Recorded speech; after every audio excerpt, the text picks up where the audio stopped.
أعوذ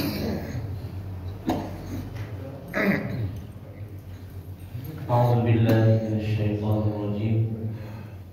بسم الله الرحمن الرحيم.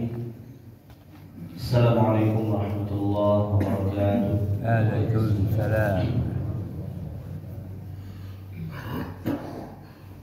الحمد لله الحمد لله حمدا كثيرا طيبا مباركا فيه كما يحب ربنا ويرضاه. أشهد أن لا إله إلا الله وحده لا شريك له، وأشهد أن محمدا عبده ورسوله. يا أيها الذين آمنوا اتقوا الله حق تقاته ولا تموتن إلا وأنتم مسلمون. يا أيها الناس اتقوا ربكم الذي خلقكم من نفس واحدة وخلق منها زوجها وبث منهما رجالا كثيرا ونساء. واتقوا الله الذي تساءلون به والأرحام إن الله كان عليكم رقيبا. يا أيها الذين آمنوا اتقوا الله وقولوا قولا سديدا يصلح لكم أعمالكم ويغفر لكم ذنوبكم، ومن يطع الله ورسوله فقد فاز فوزا عظيما. أما بعد، فإن أصدق الحديث كتاب الله، وخير الهدي هدي محمد صلى الله عليه وسلم، وشر الأمور محدثاتها وكل بدعة ضلالة. Kaum muslimin wal muslimat, hadirin wal hadirat, Bapak Ibu jamaah Masjid Surau Darul Jannah yang semoga senantiasa dirahmati dan dimuliakan oleh Allah Subhanahu wa taala. Bersyukur kepada Allah Azza wa Jalla. Allah senantiasa memberikan kepada kita berbagai macam nikmat dan karunia, sehingga pada subuh ini Allah berikan kita kehidupan, Allah berikan kita kesempatan untuk berkumpul di rumahnya, beribadah, melaksanakan ketaatan, salat berjamaah, serta menghadiri majlis ilmu dan berbagai macam nikmat lainnya yang tidak terhitung dan tidak terhingga. Kemudian salawat dan salam kita mohonkan kepada Allah agar disampaikan kepada Nabi kita Nabi Muhammad sallallahu alaihi wasallam. Allahumma shalli ala Muhammad wa ala ali Muhammad. Semoga salawat dan salam juga tercurah kepada keluarga beliau, istri-istri beliau, kepada para sahabat dan orang-orang yang mengikuti beliau dengan benar hingga hari kiamat.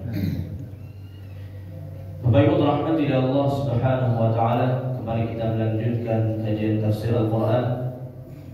Pada pertemuan sebelumnya pembahasan kita surat Al-Baqarah ayat 87 sampai 88. Insyaallah taala pada pagi ini kita lanjutkan dengan ayat 89 sampai 92. A'udzu billahi minasy syaithanir rajim. Bismillahirrahmanirrahim. Walamma ja'ahum kitabun min 'indillah musaddiqun lima ma'ahum wa kanu min qablu yastaftihuna 'ala alladhina kafaru falamma ja'ahum ma 'arafu kafaru bihi fala'natullahi 'alal kafirin bi'sa ma ishtaraw bihi anfusahum أن يكفروا بما أنزل الله بغيا أن ينزل الله من فضله على من يشاء من عباده فباءوا بغضب على غضب وللكافرين عذاب مهين وإذا قيل لهم آمنوا بما أنزل الله قالوا نؤمن بما أنزل علينا ويكفرون بما وراءه وهو الحق مصدقا لما معهم Qul falima taqtuluna anbiya Allah min qablu in kuntum mu'minin wa laqad ja'akum Musa bil bayyinat thumma ittakhadhtumul 'ijla min ba'dihi wa antum zalimun. Aku berlindung pada Allah dari syaitan yang terkutuk dengan nama Allah yang Maha Pengasih lagi Maha Penyayang. Dan tatkala telah sampai kepada mereka sebuah kitab, yaitu Al-Quranul Karim, yang datang dari sisi Allah Subhanahu wa Ta'ala, membenarkan apa yang ada pada mereka, sedangkan sebelumnya mereka memohon kemenangan atas orang-orang kafir. Namun ternyata setelah sampai kepada mereka apa yang telah mereka ketahui tersebut, mereka mengingkarinya.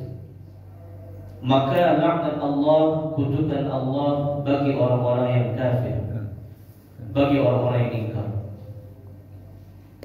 Amatlah buruk perbuatan mereka dengan menjual diri mereka untuk mengingkari apa yang Allah turunkan, karena dengki bahwasannya Allah menurunkan karunia-Nya kepada siapa yang Dia kehendaki di antara hamba-hamba-Nya.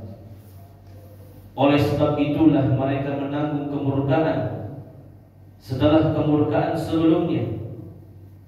Dan untuk orang-orang yang kafir adalah azab yang menghinakan. Dan apabila dikatakan kepada mereka, berimanlah kepada apa yang telah Allah turunkan, maka mereka akan mengatakan, kami hanya beriman kepada apa yang telah diturunkan kepada kami. Dan mereka mengingkari apa yang datang setelahnya, padahal apa yang datang setelahnya itu Al-Quran adalah kebenaran yang membenarkan apa yang ada pada mereka. Katakanlah, wahai Muhammad, mengapa kalian membunuh nabi-nabi Allah sebelumnya kalau kalian betul-betul beriman? Dan sungguh Musa telah datang dengan berbagai macam bukti dan mukjizat, kemudian kalian masih menjadikan patung anak sapi sebagai sesembahan setelahnya, dan kalian menjadi orang-orang yang zalim, yang aniaya.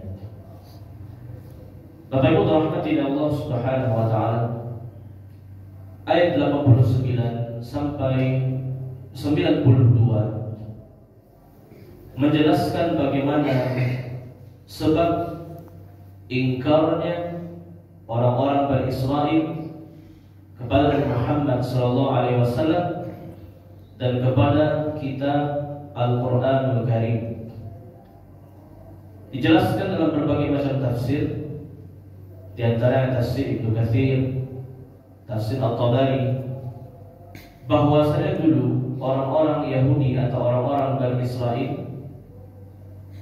pernah berperang dengan orang-orang Arab.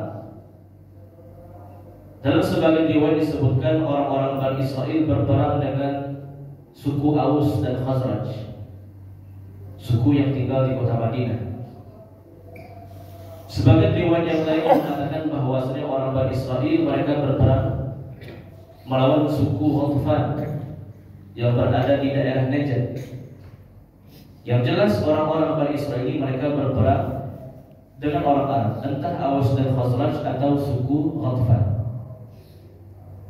Dan dari peperangan tersebut orang-orang Bani Israel berhasil dikalahkan.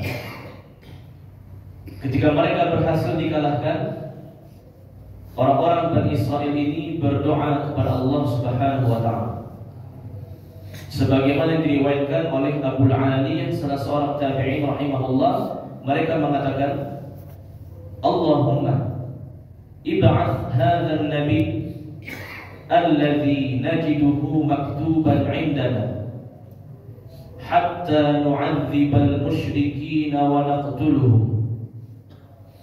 Wahai Allah, utuslah kepada kami seorang nabi, yaitu nabi yang terakhir, Nabi Muhammad sallallahu alaihi wasallam, yang mana Muhammad telah termaktub telah tertulis dalam kitab kami, dan kami akan berperang bersama Nabi yang terakhir, mengazab, mengalahkan orang-orang kafir. Orang-orang Arab pada masa itu masih dalam masa jahiliyah, berbuat kesyirikan, berbuat kejahatan, berbuat maksiat. Orang-orang Bani Israel pada waktu itu masih istiqamah di agamanya. Namun pada Allah pada waktu itu mereka dikalahkan oleh bangsa Arab yang masih jahiliyah. Ketika mereka kalah berperang, mereka doa kepada Allah, wahai Allah, utuslah segera Nabi yang terakhir, yaitu Muhammad. Kami akan berperang bersamanya. Kami akan mengalahkan orang-orang musyrik ini, orang-orang jahiliyah ini. Begitulah doa yang disebutkan oleh orang-orang Bani Israel. Itulah yang Allah sebutkan di ayat 89, wa kanu min qablu yastaftihuna 'ala alladziina kafaru. Di zaman dulu mereka memohon kemenangan kepada Allah, memohon agar Allah segera mengutus Nabi Muhammad sallallahu alaihi wasallam. Mereka bercita-cita untuk berjihad bersama Nabi Muhammad sallallahu alaihi wasallam. Falamma ja'ahum ma 'arafu kafaru bih.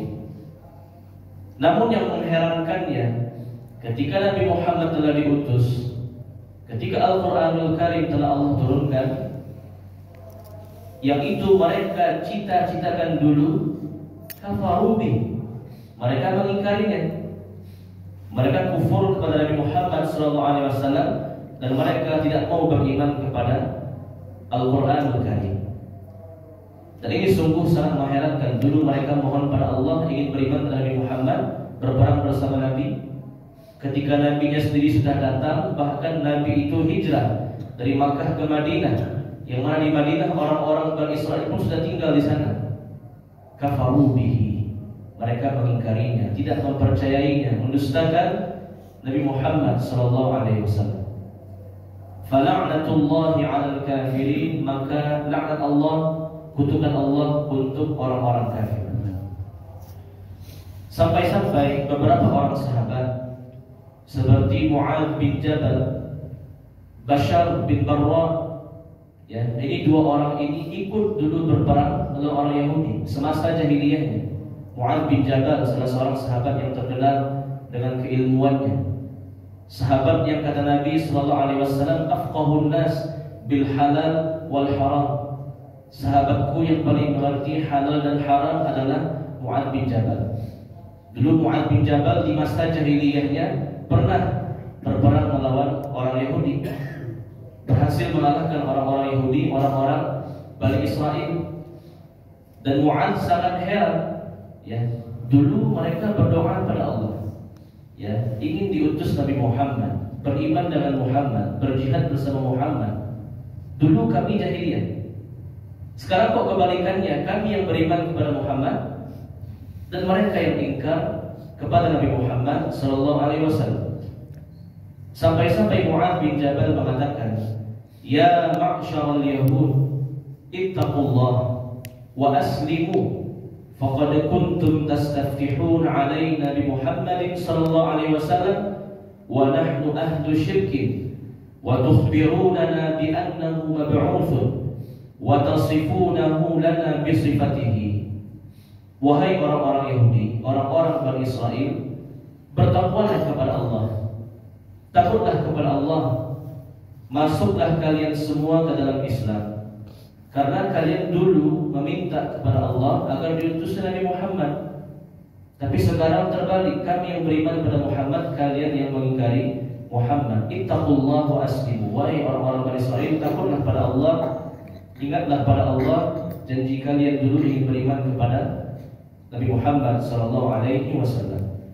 Namun mereka tetap mengingkarinya. Fala'natullah 'alal kafirin. Maka laknat Allah untuk orang-orang yang kafir. Bapak Ibu dirahmati Allah Subhanahu wa taala. Kenapa sebabnya orang-orang Bani Israel ini tidak mau beriman kepada Nabi Muhammad sallallahu alaihi wasallam? Maka dijelaskan pada ayat berikutnya, ayat ke-90. Bi'sa mashtaraw bihi anfusahum ay yakfuru bima anzalallahu baghyan amatlah buruk perbuatan mereka, mereka menjual diri mereka. Maksud menjual diri mereka, mereka lebih memilih kekufuran dibandingkan iman. Kenapa sebabnya? Mereka rela menjual diri mereka untuk kekufuran, untuk kesyirikan, baghyan. Karena baghyun ini artinya iri dan dengki, hasad, ya, tidak suka dengan nikmat Allah Subhanahu wa taala berupa kenabian, berupa kerasulan kepada Nabi Muhammad sallallahu alaihi wasallam. Disebutkan dalam kitab tafsir bahwasanya mereka tidak beriman kepada Nabi Muhammad sallallahu alaihi wasallam bukan karena tidak tahu.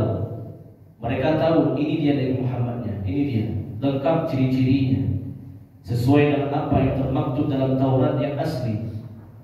Namun mereka benci, dengki kepada Muhammad karena Muhammad bukan dari golongan mereka, bukan dari Bani Israel, tapi dari orang-orang Arab. Sampai-sampai orang-orang Yahudi mereka mengatakan, mana mungkin ini Muhammad? Tidak mungkin Muhammad itu diutus dari orang-orang jahiliyah yang mereka menyembah berhala, yang mereka minum khamar, yang mereka berjudi, berzina, membunuh, berperang. Mana mungkin ya Muhammad diutus dari mereka-mereka orang-orang jahiliyah, orang-orang bodoh ini. Sedangkan kita Bani Israel adalah terah atau klannya para nabi dan rasul. Semenjak Yakub sampai Isa itu semua nabi dari kalangan kita semua. Mana mungkin sekarang nabi yang terakhir diutus dari orang-orang jahiliyah yang bodoh-bodoh itu. Nah, begitu sikap dari orang-orang Bani Israel mengingkari Nabi Muhammad bukan karena kebenarannya, tapi karena alasan yang sepele. Istilah kitanya bukan orang awak, ya, bukan orang kita. Ya, gara-gara itu saja dia tidak mau mengikuti Nabi Muhammad sallallahu alaihi wasallam. Mereka mempermasalahkan bahwasanya Muhammad bukan dari golongan mereka. Padahal kenabian, kerasulan itu mutlak pilihan dari Allah Subhanahu wa taala. Allah berhak memilih di antara hamba-hambanya siapa yang berhak menjadi nabi, siapa yang berhak menjadi rasul.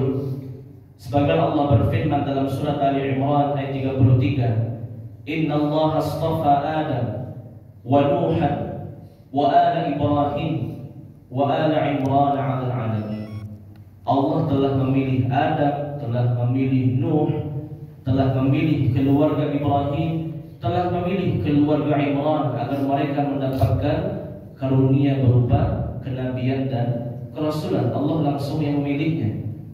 Mereka menuduh Allah salah pilih nabi.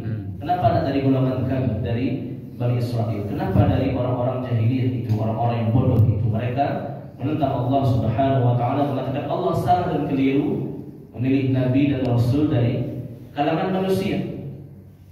Allah juga mengatakan dalam surat Al-Hajj ayat 75, Allahu yastafi minal malaikati rusulan wa minan nas. Allah lah yang berhak memilih utusan-utusannya dari kalangan malaikat maupun dari kalangan manusia. Allah lebih tahu siapa di antara manusia ini yang paling baik akhlaknya, yang paling baik budi pekertinya, terlepas dari apakah etnisnya, apakah sukunya, apakah bangsanya. Ya, ini merupakan hak prerogatif dari Allah Subhanahu wa taala.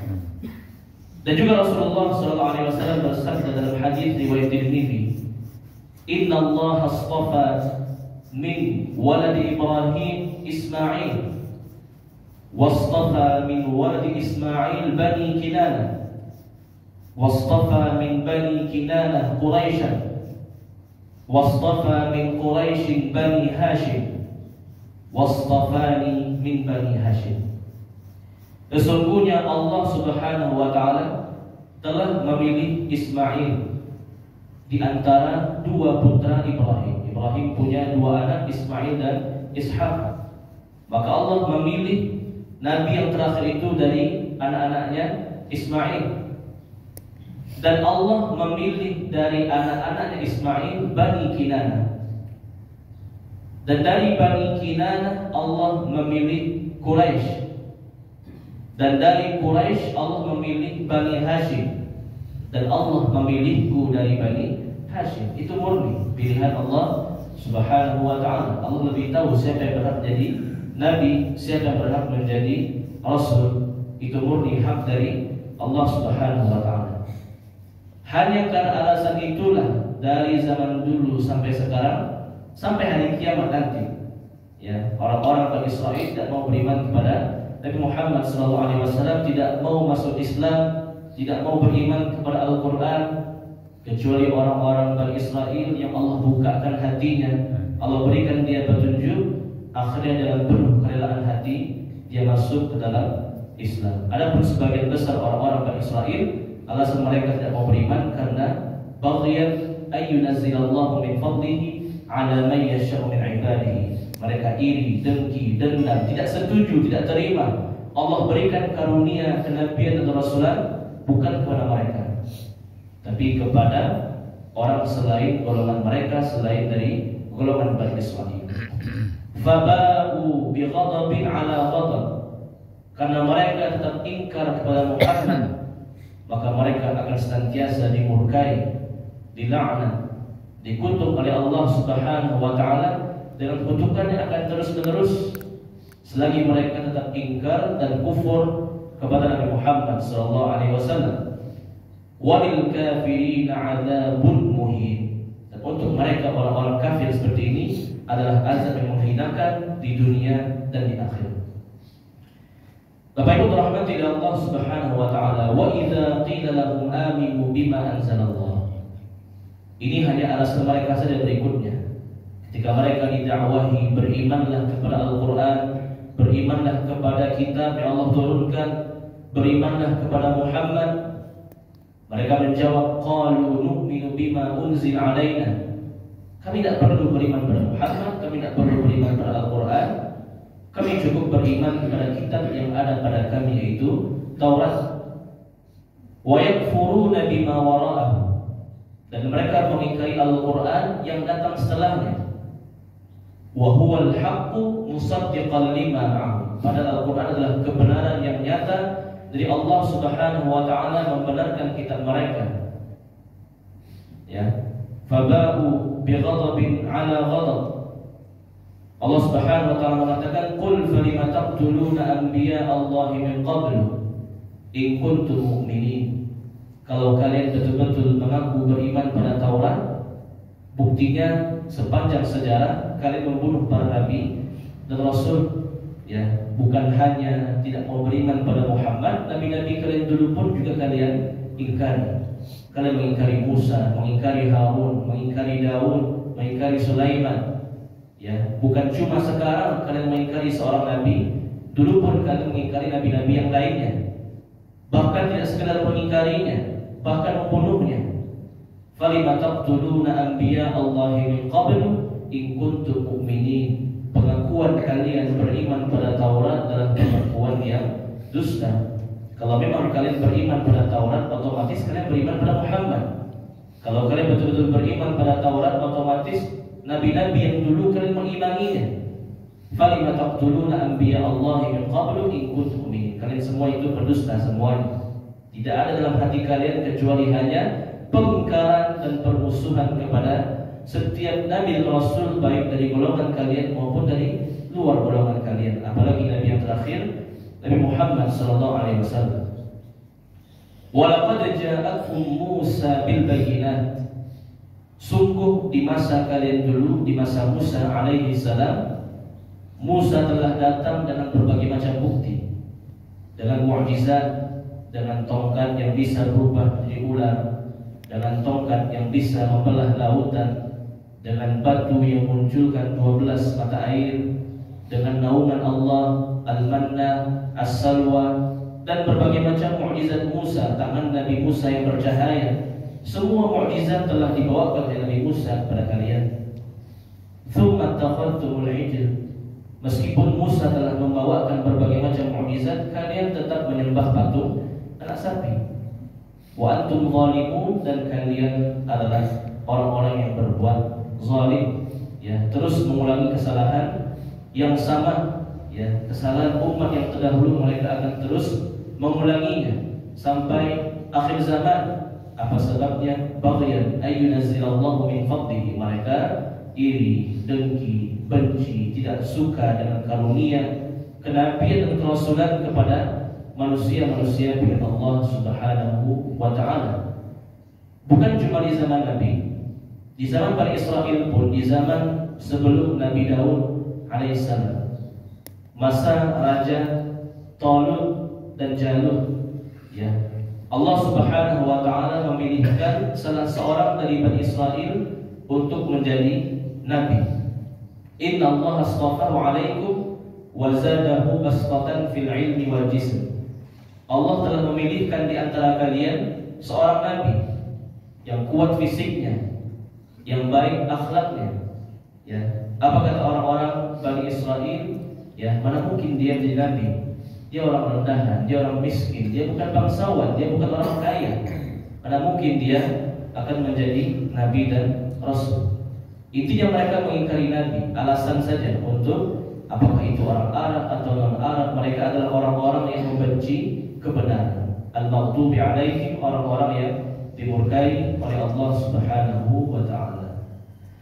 Allah a'lam bis-shawab. Inilah kajian tafsir kita pada pagi ini, surah Al-Baqarah ayat 89 sampai 92. Di antara penghalang hidayah adalah sifat hasad, ya, sifat iri dengki, dan sifat ta'assub qaumi, fanatisme kesukuan, fanatisme kebangsaan. Ini di antara dua hal yang dapat menghalangi seorang dari hidayah petunjuk dari Allah Subhanahu wa taala, sifat hasad dan at-ta'assub al-qaumi, fanatisme kesukuan atau kebangsaan. Silakan kalau ada ibu yang mau bertanya. Silakan. Assalamualaikum warahmatullahi wabarakatuh. Waalaikumsalam. Intinya adalah pembangkangan terhadap negara seperti Indonesia. Orang banyak bilang kamu boleh Islam tapi jangan di Arab-Araban. Ya. Dan lagi bilang Muhammad mati, Al-Quran harus dirubah gitu. Iya.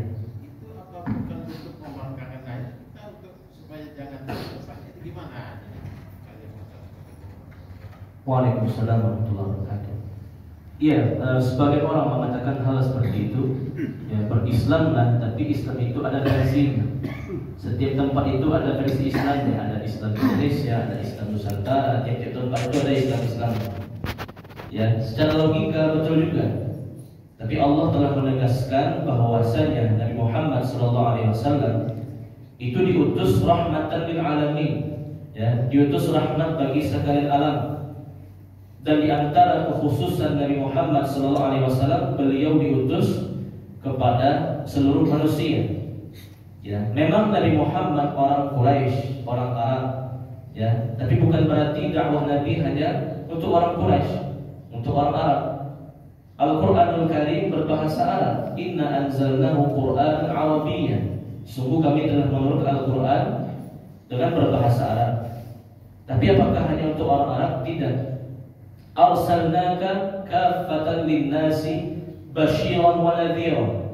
Kami telah mengutusmu wahai Muhammad kepada manusia kaffatan, secara keseluruhan. Mau orang Arabnya atau non Arabnya, mau orang Quraisy atau non Quraisy, semuanya adalah umat bagi Rasulullah SAW. Berbeda dengan nabi-nabi yang dulu. Nabi-nabi yang dulu itu diutus kepada kaumnya masing-masing. Wa ma arsalna min rasulin illa bilisani qaumihi. Dulu kami mengutus para nabi itu sesuai dengan lisan kaumnya, sesuai dengan bahasa kaumnya. Al-Quran atau kitab-kitab dulu diturunkan sesuai dengan kaum mana dia. Kitab tersebut akan bahasanya sesuai dengan bahasa kaum tersebut. Ya, kaum Ad itu Nabi Hud, ya. Kaum Thamud itu Nabi Saleh. Kaum Madian itu Nabi Syuaib. Kaum Sadum itu Nabi Lut. Setiap etnis suku dulu masing-masing punya nabinya. Tapi tidak dengan Nabi Muhammad sallallahu alaihi wasallam. Wa kana an-nabi yub'atsu ila qaumihi khassatan wa bu'ithtu ila an-nasi 'ammatan. Kata Nabi dalam sebuah hadis riwayat Bukhari dan Muslim. Dulu Nabi itu, Nabi Adam sampai Nabi Isa itu regional, ya, tempatan kepada masing-masing kaumnya. Wa bu'ithtu ilan nasi 'amatan. Adapun aku diutus kepada manusia secara keseluruhan. Ya. Dan kita mengimani syariat Nabi Muhammad sallallahu alaihi wasallam bukan karena Arabnya, tapi karena apa yang dibawa oleh Nabi Muhammad sallallahu alaihi wasallam. Dan begitu juga betul banyak orang-orang beralasan apa yang terdapat dalam syariat Islam itu adalah budaya Arab, ya, bukanlah perintah Allah, bukanlah perintah Rasulullah. Seperti masalah jilbab atau hijab atau cadar, ini budaya Arab katanya, ya, bukan dalam Islam. Padahal orang-orang jahiliyah dulu mereka tidak pakai hijab. Bahkan sampai tahun 2, tahun 3 Hijriah belum turun perintah hijab. Ya, orang-orang Arab masih yang perempuan yang membuka rambutnya. Ya, berarti menunjukkan itu bukan budaya Arab. Ya, ada memang sebagian syariat Islam yang dibenarkan karena berasal dari adat istiadat Arab, ada. Tapi bukan semuanya, tidak. Seperti masalah hijab, masalah menutup aurat. Dulu orang-orang jahiliyah itu mereka ketika tawaf di Ka'bah tidak berpakaian sama sekali, ya, saking jahiliyahnya. Ya, makanya Allah berikan dia pakaian yang menutup aurat. Ya bani Adam khudhu zinatakum 'inda kulli masjid. Wahai manusia, anak-anak Adam, ambillah pakaianmu, perhiasanmu untuk pergi ke masjid, pakaian yang menutup aurat, pakaian yang indah. Karena dulu orang-orang Arab mereka ke masjid-masjid mereka, terutama Masjidil Haram, tawaf di Ka'bah, ya, dalam kondisi telanjang, ya, tidak punya pakaian sama sekali, saking jahiliyahnya. Ya. Dan kata Umar bin Khattab radhiyallahu anhu, nahnu qaumun a'azzana Allahu bil Islam. Kami adalah kaum yang dimuliakan oleh Allah dengan Islam. Seandainya kami tidak Islam, mungkin kami akan terus berbuat jahiliyah, berbuat syirik, membunuh anak perempuan, berzina, mencuri, membunuh, berperang dan lain sebagainya. Ya, itulah hikmahnya diutusnya Rasulullah SAW. Ya, Allah pilihkan manusianya siapa? Kenapa tidak orang Indonesia saja? Kenapa tidak orang India saja? Kenapa? Itu hak prerogatif dari Allah Subhanahu wa taala. Kewajiban kita adalah beriman dengan apa yang dibawakan oleh Nabi Muhammad sallallahu alaihi wasallam. Islam untuk semua, ya, bukan cuma ya untuk orang Arab atau orang Quraisy, ya. Allah a'lam bishawab. Silakan. Assalamualaikum warahmatullahi wabarakatuh. Waalaikumsalam warahmatullahi wabarakatuh. Kalau kita telusuri sejarah-sejarah bangsa Israel ini kan, orang pada umumnya kan selalu ingkar, Nabi banyak dibunuhnya, Rasul ada dibunuhnya. Tapi secara keduniaan sampai sekarang kita lihat justru hidupnya lebih makmur gitu. Secara keduniaan. Kira-kira apa makna dibalik ini? Sampai-sampai ada orang mengatakan tuh siapa itu udah salah tuh, tapi hidupnya susah kan, sampai begitu. Kira-kira apa makna dibalik ini? Itu aja. Baik. Baik orang Yahudi atau orang kafir secara umum, ya, mereka Allah berikan kelapangan dunia, ya, Allah berikan mereka kelapangan harta dan lain sebagainya, ya. Padahal mereka ingkar pada Allah, tidak beribadah pada Allah, mereka berbuat maksiat, mengikuti hawa nafsu dan sebagainya. Seolah tidak adil orang yang setiap hari ruku dan sujud pada Allah kok kehidupannya miskin atau susah, ditimpa berbagai macam musibah dan lain sebagainya. Maka ini merupakan ujian Allah Subhanahu wa taala yang Allah jelaskan dalam surat Al-Baqarah ayat 212. Ya, di mana Allah Subhanahu wa taala berfirman, "Zuyyina lil ladzina kafarul hayatud dunya wa yaskharuna minal ladzina amanu." Allah telah menghiasi kehidupan dunia untuk orang-orang yang kafir. Allah jadikan dunia sebagai sesuatu yang hijau di hadapan mereka, sehingga mereka terus mendapatkan nikmat dari Allah Subhanahu wa taala. Dan mereka dengan sebab harta benda dunia yang mereka miliki, mereka menghina, mengolok-olok orang beriman. Walladzina taqaw fawqahum yaumal qiyamah. Adapun orang-orang beriman dan bertakwa nanti di akhirat akan berada di atas orang-orang kafir. Dan juga Rasulullah SAW bersabda, "Ad-dunya Sijnul mu'min wa jannatul kafir. Dunia itu penjara bagi orang beriman dan surga bagi orang kafir. Orang beriman hidup di dunia bagaikan di penjara karena terus diberikan ujian oleh Allah, diberikan musibah oleh Allah, dan juga terpenjara dengan syariat Allah. Tidak semua yang halal, ada yang halalnya, ada yang haramnya, ada yang benarnya, ada yang salahnya. Ini semacam ujian dari Allah. Ad-dunya sijnul mu'min. Dunia itu penjara bagi orang beriman. Orang beriman terpenjara di dunia dengan syariat Allah dan juga dengan musibah, cobaan dan lain sebagainya. Wa jannatul kafir, dan surga bagi orang kafir. Orang-orang kafir hidup di dunia sepuasnya, sesuka hatinya, halal haram tak peduli, mereka akan kerjakan maksiat-maksiat. Ya memang begitu sunnatullahnya. Ya, ad-dunya sijnul mu'min wa jannatul kafir. Dunia penjara bagi orang beriman, surga bagi orang kafir. Adapun sebaliknya di akhirat nanti, al-akhiratu sijnul kafir wa jannatul mu'min. Akhirat merupakan penjara bagi orang kafir dan surga bagi orang-orang yang beriman. Ini jawaban yang pertama. Memang sunnatullahnya seperti itu. Yang kedua adalah memang secara lahiriahnya orang beriman merugi. Tapi ini merupakan kabar dari Rasulullah SAW dalam sebuah hadis, ummati ummatun marhumatun, azabuha fid dunya, laisa lahum azabun fil akhirah. Umatku itu umat Nabi Muhammad SAW adalah umat yang dirahmati oleh Allah. Amin. Umat yang dikasihi oleh Allah, azab mereka disegerakan di dunia agar di akhirat tak diazab lagi. Allah berfirman dalam surah As-Sajdah, "Wa nudhiqannahum minal 'adzabil adna dunal 'adzabil akbar la'allahum yarji'un."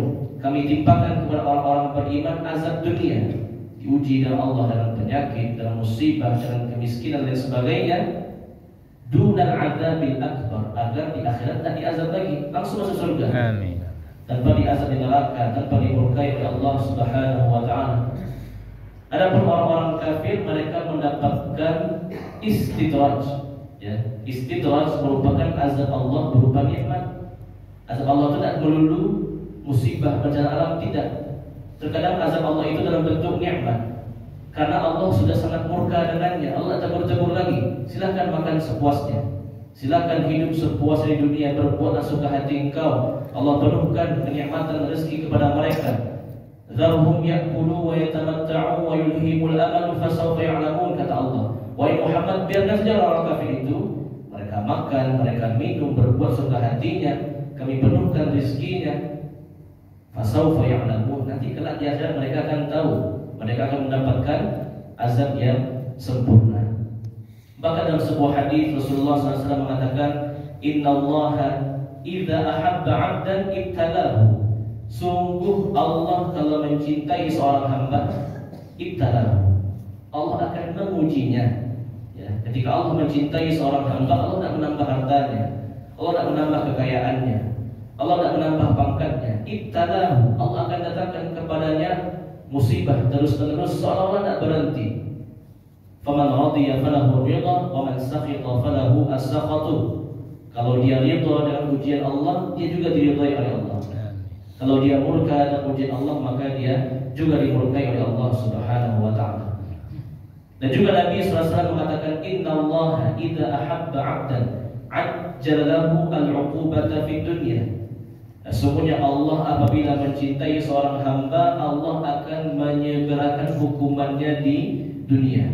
Setiap dia berbuat dosa langsung ditegur oleh Allah. Setiap dia berbuat kesalahan langsung ditegur oleh Allah. Tapi kalau orang kafir mau berbuat dosa ratusan kali, ribuan kali, Allah tak peduli lagi karena Allah sudah murka, Allah sudah cuek. Ya, sama kita melihat orang, ada orang yang buruk akhlaknya, yang buruk akidahnya, buruk imannya, kita nggak suka, kita biarkan saja, biarkanlah orang itu yang berbuat sesuka hatinya. Begitu juga dengan Allah kepada hambanya. Kalau Allah masih sayang kepada hamba, Allah akan tegur dia. Setiap dia berbuat dosa, kesalahan, meninggalkan ibadah, Allah langsung tegur, langsung Allah uji supaya dia tetap beriman. Nah, tapi kalau sudah benci pada orang-orang kafir, pelaku-pelaku maksiat, Allah biarkan mereka, bahkan Allah tambah rezeki mereka. Betul-betul Allah jadikan dunia bagaikan jannah, bagaikan surga untuk mereka. Tapi nanti di akhirat berbalik. Orang beriman mendapatkan jannah, orang-orang kafir mendapatkan sijnun, penjara, yaitu api neraka Allah Subhanahu wa taala.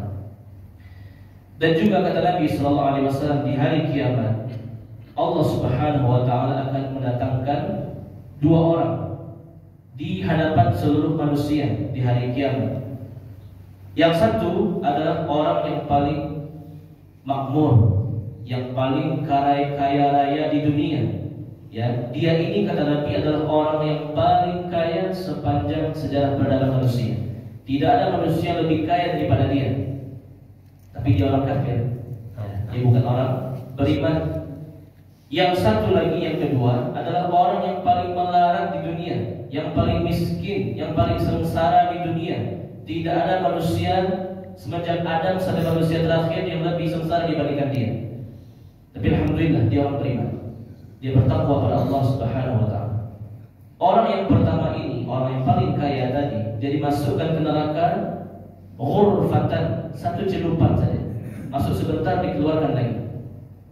Kemudian Allah Subhanahu wa taala bertanya kepada orang kaya kafir ini, "Hal ra'aita na'iman qad? Hal marra bika khairun qad?"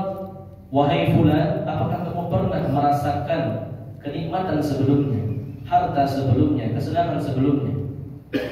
Maka orang kafir ini mengatakan, "Wallahi ma ra'aitu na'iman qad." Wahai Allah, aku tidak pernah merasakan satu nikmat pun sebelumnya. Adapun orang beriman yang melarat ini, yang miskin ini, Allah masukkan ke dalam surga ghurfatan, satu celupan saja. Dimasukkan sedetik, dikeluarkan lagi. Kemudian Allah Subhanahu wa taala tanya kepada orang beriman yang melarat ini, "Hal marra bika bu'san qad?" Apakah kamu pernah merasakan penderitaan sebelumnya? Maka dia akan menjawab, "La wallah ma ra'aitu bu'san qad." Wahai Allah, demi Engkau aku tidak pernah merasakan penderitaan sebelumnya. Apapun kenikmatan yang kita terima di dunia, dengan satu celupan neraka lupa semuanya. Dan apapun penderitaan yang kita terima di dunia, dengan satu celupan surga akan menghilangkan itu semua.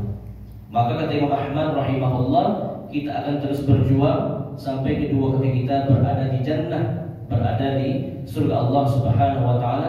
Ini merupakan ujian, ini merupakan sunnatullah. Sebagian besar orang-orang beriman itu memang kondisinya susah, melarat, miskin, berpenyakit dan lain sebagainya, tapi itu ada hikmahnya. Allah cinta kepadanya. Allah segerakan ujian di dunia agar di akhirat tidak diazab lagi. Dan orang-orang kafir, mereka dimurkai oleh Allah. Allah tidak peduli lagi, Allah tidak mau lagi, Allah tidak cinta lagi pada mereka. Allah penuhi seluruh kebutuhan mereka di dunia, tapi di akhirat mereka itu nol besar, tidak mendapatkan nikmat apa-apa lagi. Ulaika alladzina laisa lahum fil akhirati illa an-nar. Orang-orang kafir di akhirat tidak akan mendapatkan apa-apa dari kebaikan, illa an-nar, kecuali api neraka. Wa habita ma sana'u fiha wa batilu ma kanu ya'malun. Sia-sialah perbuatan mereka, percuma kekuasaan mereka, anak-anak mereka, harta-harta mereka, tidak ada guna lagi di hadapan Allah, dan merugilah apa yang selama ini mereka kerjakan. Orang-orang kafir ketika dimasukkan neraka, mereka mengatakan, "Ma aghna anni maliyah, halaka anni sultaniyah." Percuma semua hartaku, tidak ada gunanya. Hilanglah semua kekuasaan jabatanku. Mereka dimasukkan ke dalam api neraka. Azab yang sempurna dari Allah Subhanahu wa taala. Allah Akbar.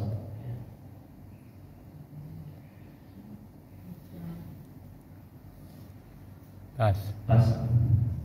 Baik, kita cukupkan. Mudah-mudahan bermanfaat. Tapi kita ambil pelajaran dan hikmah dari ayat-ayat dan pelajaran kita pada hari ini. Mohon maaf kesalahan kekurangan. Subhanallah bihamdik, asyhadu an la ilaha illa anta, astaghfiruka wa atubu ilaik. Billahi taufiq wa hidayah. Assalamualaikum warahmatullahi wabarakatuh. Waalaikumsalam warahmatullahi wabarakatuh. Itulah tadi ceramah Ustaz Sultan tentang neraka dan surga. Dan Assalamualaikum warahmatullahi wabarakatuh.